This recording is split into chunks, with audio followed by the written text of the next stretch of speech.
விக்னேஸ்வர மகாராஜுக்கு ஜெயதலா. வெற்றிவேல் முருகனுக்கு அரஹரோஹரா. ஞானவேல் முருகனுக்கு அரஹரோஹரா. தேவி கடாட்சம் பரிபூரணம், லக்ஷ்மி கடாட்சம் பரிபூரணம், குலதெய்வ கடாட்சம் பரிபூரணம். ஓம் சக்தி பராசக்தி. கோவிந்த நாம சங்கீர்த்தனம். கோவிந்தா கோவிந்தா. சுவாமியே சரணமையப்பா. அருட்பெரும் ஜோதி அருட்பெரும் ஜோதி தனிப்பெரும் கருணையில் அருட்பெரும் ஜோதலே. குரு பிரம்மா குரு விஷ்ணு குரு தேவோ மகேஸ்வரா. குரு சாட்சாத் பரபிரம்மா. தஸ்மை ஸ்ரீ குரவே நமः. கணபதி என்றிட கிளம்புங்கள் வினை, கணபதி என்றிட காரணம் கைதொழும், கணபதி என்றிட கர்மம் ஆதலால், கணபதி என்றிட நம் கவலைகள் தீருமே, கணபதி என்றிட நம் கவலைகள் தீருமே. விழிக்கு துணை திருவெண்மலர் பாதங்கள், மெய்மிகுன்றா மொழிக்கு துணை முருகா. முருகா எனும் திருநாமங்கள் முன்பு செய்த வழிக்கு துணை அவன் பன்னிரு தோளும் பயந்தனி வழிக்கு துணை வழிவேலும் செங்கோடன் மயூரமுமே.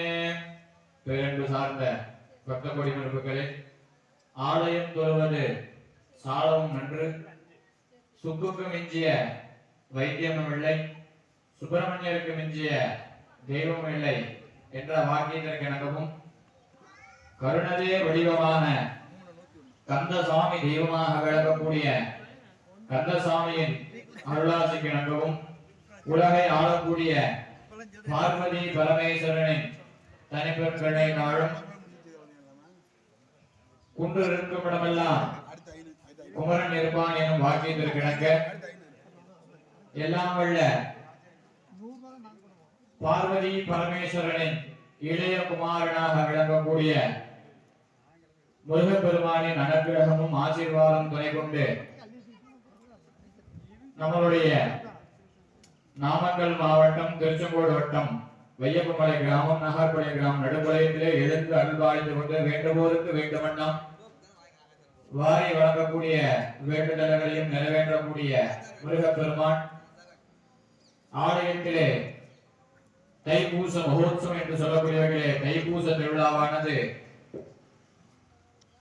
முருகப்பெருமானுக்கு 5 நாள் திருவிழாக என்று சொல்லக்கூடிய துஜாரோகணம் என்று சொல்லக்கூடிய வகையிலே பூர்வாங்கம் என்று சொல்லக்கூடிய முதல் பூஜைகளாகவும் புதன்கிழமை முதல் வாஸ்து சாந்தி பூஜைகளாக நடைபெற்று துஜாரோகணம் என்று சொல்லக்கூடிய ஒரு ஆலயத்திலே திருவிழா என்று சொல்லக்கூடிய வகையிலே வேத ஆகம முறைப்படி விழா செய்ய என்பது ஆகம சாஸ்திரம். அதுபோல ஆலயத்திலே துவஜஸ்தம்பம் என்று சொல்லக்கூடிய கொடிமரத்திற்கு துவஜாரோகணம் என்று சொல்லக்கூடிய கொடியேற்றும் நிகழ்வானது வியாழக்கிழமை காலை நடைபெற்றது. அதனைத் தொடர்ந்து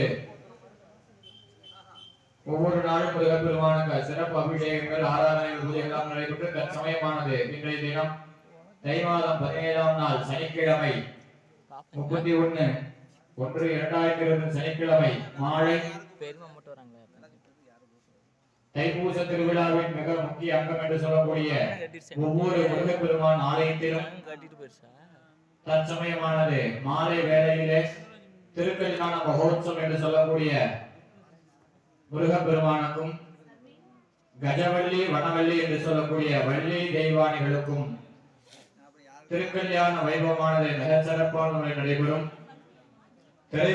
திருக்கல்யாணம் நடைபெற்ற இறைவன் தைப்பூசன்று காலை ஒவ்வொரு ஆலயத்தின் முறைப்படியும்